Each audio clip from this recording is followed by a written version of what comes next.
Maintenant, voilà, j'aimerais bien retoucher un petit peu ça. J'aimerais bien que ce John Doe là, il fasse toute la largeur de l'écran en permanence, voilà, y compris maintenant. Alors pourquoi est-ce qu'il ne fait pas toute la largeur de l'écran? Voilà. Ah, ok, très bien. Donc on a une div ici et on a une div là. Alors maintenant, c'est très important. J'aimerais vous parler un petit peu de comment Bootstrap fonctionne parce qu'on n'en a pas encore beaucoup parlé jusqu'ici. En gros, la manière dont Bootstrap fonctionne, c'est que Bootstrap, déjà, il faut comprendre deux choses. C'est que ça a été développé par les gars de Twitter et que donc, par défaut, ils ont choisi que ça marcherait principalement, ça a été designé pour les appareils mobiles. Donc, ça veut dire que si vous mettez une configuration, par défaut, ce sera la configuration pour les appareils mobiles. Donc, c'est une approche mobile first. Donc, si vous lui dites c'est plein écran, bah, ce sera plein écran pour les appareils mobiles. Et ensuite, si vous avez besoin de modifier cette règle, il faut modifier cette règle-là pour les appareils à plus grand écran. Donc ça, c'est la première chose à savoir. La deuxième chose à savoir, c'est que Bootstrap fonctionne sur un modèle de 12 colonnes. Donc en gros, ils ont décidé que vous aurez en permanence 12 colonnes et que si vous voulez qu'il y ait un élément qui prenne la moitié de l'écran, il faudrait lui dire qu'il a 6 colonnes. Et que si vous voulez qu'il ait toute la largeur de l'écran, il faut lui dire tu prends 12 colonnes. Et alors, comment est-ce que ça se traduit? Ça se traduit, alors je vais vous montrer. Alors, si on va aller sur Bootstrap, alors Bootstrap, voilà, si je cherche pas Bootstrap colons, là vous allez voir le grid system, blablabla. Bla, bla. Alors ça c'est vraiment pour les colonnes. Moi je vais plutôt aller voir le layout. Voilà, donc vous avez un container. Vous avez plusieurs breakpoints, hein, donc le SM, small, medium, large, XL, XXL, pour à chaque fois pour cibler des écrans de plus en plus grands. Et alors regardez, par exemple, si vous lui mettez container small, ça voudra dire il prendra toute la largeur de l'écran jusqu'au petit breakpoint, qui sera, alors le SM c'est 576 pixels.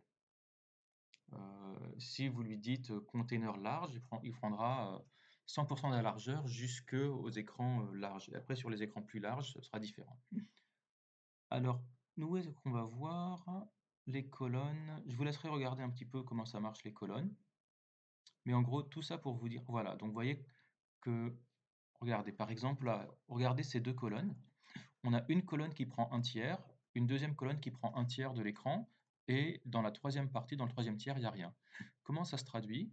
Ça se traduit par une div de classe colonne 4, une deuxième div de classe colonne 4.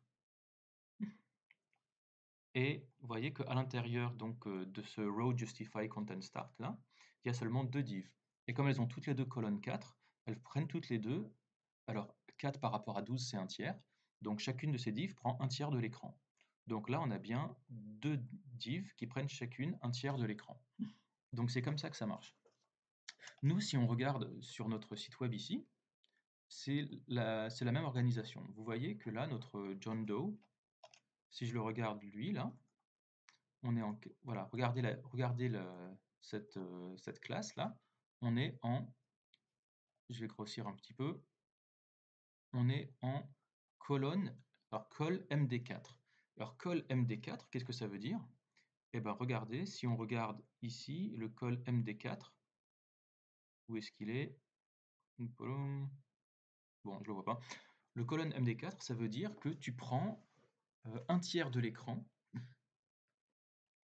puisque 4 par rapport à 12, c'est un tiers. Alors, je ne sais pas si vous voyez bien, j'espère que j'ai pas ma caméra qui vous gêne. Voilà.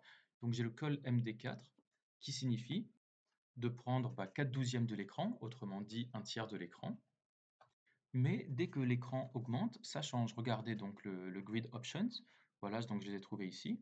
Vous voyez que donc, quand on a classe préfixe col, et qu'il n'y a rien, donc ça veut dire que c'est voilà, pour tous les écrans. Col MD, ça veut dire pour tout ce qui est supérieur à 768 pixels. Et donc 12 colonnes avec voilà, blablabla. Et donc si on va chercher col MD4, on va le chercher, hop, MD-4 par exemple. Voilà. Donc là, col MD4, il est censé prendre un tiers de l'écran. Et voilà, je vous laisserai regarder un petit peu tout ça, mais nous, on va utiliser voilà, ces règles-là pour en faire quelque chose. Donc, par exemple, là, vous voyez que donc il est en col MD4, donc il est censé prendre un tiers de l'écran. Donc, effectivement, vous voyez que si, voilà, alors attendez, je vais peut-être réactualiser la page. Voilà, vous voyez qu'il est censé prendre un tiers de l'écran. Mais si lui, je le prends et au lieu de lui dire, voilà, donc il est en col MD4, donc ça veut dire que quand on est sur un écran de taille médium, il prend un quart. Mais si à la place de 4, je lui dis non, prends 6, 6, voilà, maintenant il prend la moitié. Et puis si je lui avais dit non, prends 9, il aurait pris 75%. Et si j'ai envie qu'il prenne toute la largeur, ben, je lui dis, bah non, prends 12. Et là, il prend bien 12. Donc nous, on va utiliser ça. Moi, je voudrais ça, et ensuite, je voudrais aussi que les deux en dessous, ils aient plutôt voilà, la moitié. Donc ça veut dire que lui, là, il serait en col MD6 plutôt. Voilà, lui. Alors par contre, le problème, c'est que, vous voyez que j'ai que ces deux-là, ils sont à l'intérieur de la même div. Donc le card MT3, lui, je vais devoir le sortir. Ok, bon alors écoutez, on va aller à l'intérieur d'ici, là, et puis on va aller chercher notre card MT3. Hop, card MT. Alors hop, card MT3. Je crois que c'est lui. Je vais faire CTRL SHIFT parenthèse. Voilà, pour le sortir. Et puis je vais aller chercher l'autre. Alors je crois qu'il est à l'intérieur donc de card MT3. Au-dessus, j'ai card tout court. Où est-ce qu'il est? Donc il est là. Donc je le ferme. On voit bien qu'ils sont tous les deux au même niveau. Et je vois qu'ils sont tous les deux dans un parent qui est censé faire un tiers de l'écran sur des écrans moyens. Donc moi, j'aimerais bien me débarrasser de ce parent-là. Et puis, je vais plutôt mettre cette classe-là sur les enfants. Donc, bah, le margin bottom 3, je pense que je peux le mettre plutôt sur le dernier enfant. Donc là, sur le deuxième enfant, là. Et puis, le colonne MD4, je le mettrai bien sur les deux, quitte à le modifier un peu après. Donc voilà, comme ça. Et puis maintenant, je peux me débarrasser du parent, comme ça. Ah, pardon. Je crois que je me suis débarrassé du mauvais parent. Oh, attendez, est-ce qu'on est bon? Voilà, là on devrait être bon. Je regarde, voilà, ça n'a rien changé. Ah pardon, je suis sur le mauvais. Donc vous voyez que c'est pas parfait. On a commencé à casser des trucs, mais c'est pas grave, on panique pas. On va comprendre comment ça s'est passé. Alors, voilà, on a donc nos trois divs qui sont là. Au moins nos trois divs, elles sont pas. On voit qu'elles sont toutes les trois au même niveau, hein, c'est des siblings. Donc, ben, lui, card call MD4, je le placerai plutôt en MD12. Voilà, là on est bien. Donc, où est-ce qu'il est? MD4, je le placerai plutôt en MD12. J'aimerais bien lui mettre aussi, vous voyez, qu'il colle un petit peu l'autre là. Donc, alors pourquoi est-ce qu'il colle? Est-ce que c'est la faute duquel? Card body, alors MD12 il est bien. Ok. Alors lui, il a un margin top, ça c'est très bien. Par contre, l'autre, il n'a pas de margin top. Peut-être qu'on pourrait s'en débarrasser tout simplement. Alors, peut-être que lui, je pourrais lui mettre un margin bottom. Alors, si je lui dis MB3, voilà, là, c'est bien. Donc, je vais plutôt faire ça. Je vais prendre, voilà, hop, je vais lui mettre un MB-3. Et du coup, les autres, j'ai peut-être pas besoin de leur mettre un MT3, lui. Voilà. Qu'est-ce que ça donne? Voilà, là, on n'est pas trop mal.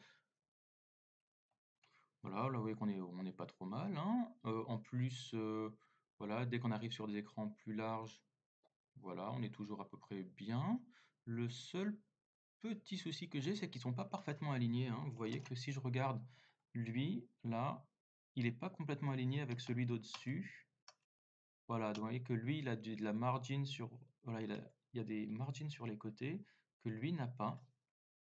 Ah bah au passage, on voit un truc très intéressant. Vous voyez que ce colonne MD12, voilà, on le retrouve dans la media query ici, là, hein. Vous voyez que dans la media query, on lui dit que colonne MD12, ça veut dire que quand on est sur des gros écrans, eh bien, il se passe en width 100% et flex 00 auto. flex 00 auto, ça veut dire qu'il s'interdit de maigrir ou grossir, je me souviens plus, un des deux. Voilà. Ouais, et alors attends, on continue encore à avoir des petits soucis, ça devient un petit peu bordélique.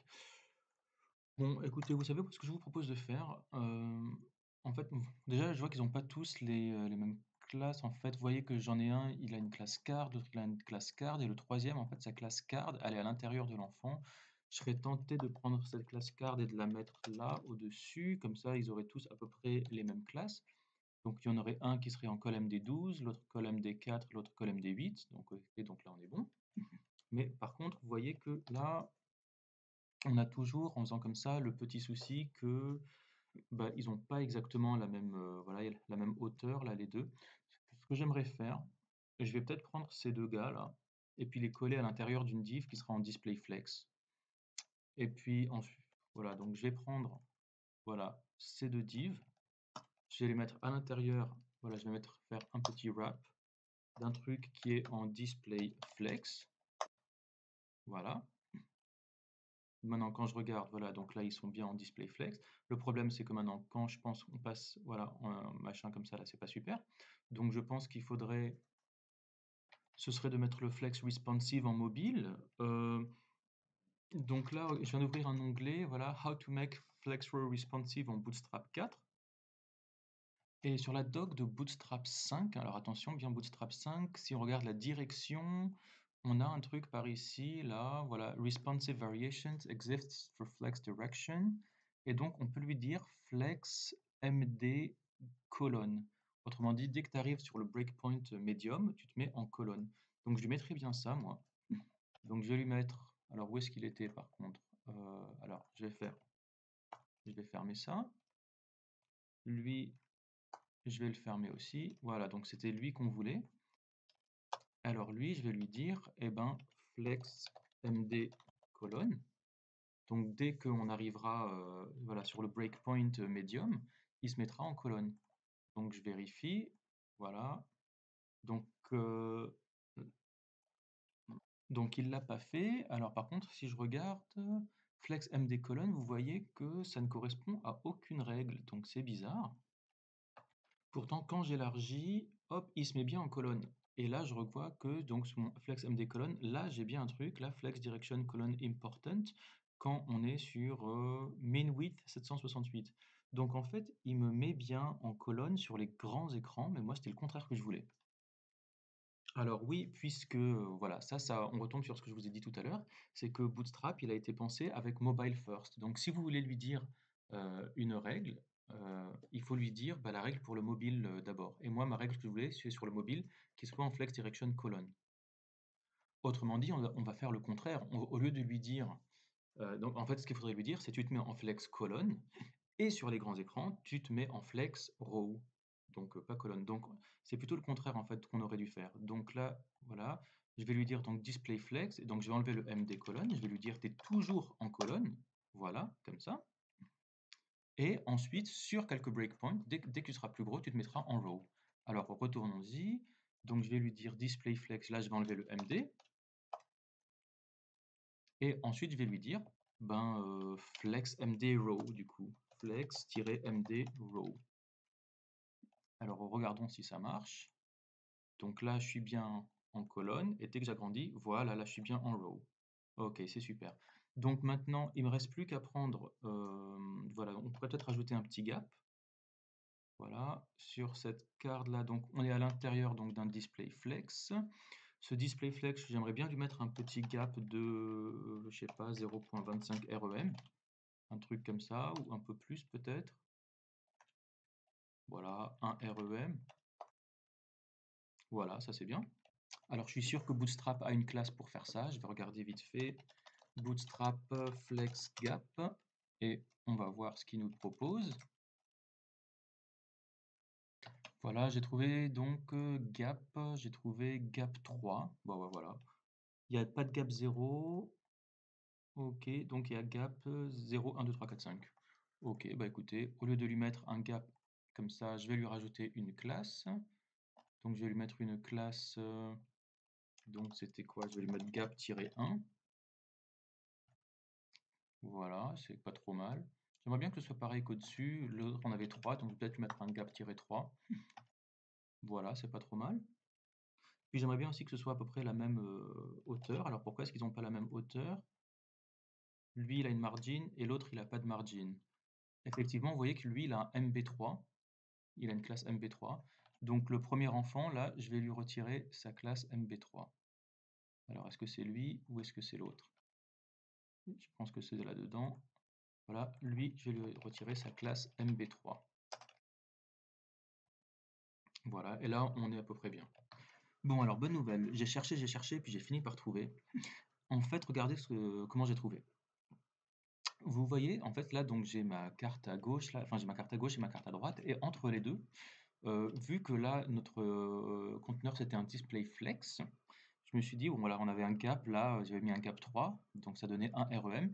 Et regardez, en fait, ce qui se passe, quand j'augmente, au fur et à mesure, je me suis rendu compte qu'en fait, vous voyez, quand on augmente le gap, c'est ça qui en fait fait qu'il y a voilà, un truc là qui est décalé par rapport à l'autre. Enfin, que les- en fait, ça dépasse du conteneur maintenant. Si je fais comme ça, là, j'ai bien mon enfant là qui a bien dépassé du conteneur. Tu vois, vous voyez que le conteneur, normalement, il était comme ça, le raw gutter, et on a bien un enfant qui a décalé. Donc en fait, le problème, c'est le truc, c'est le gap.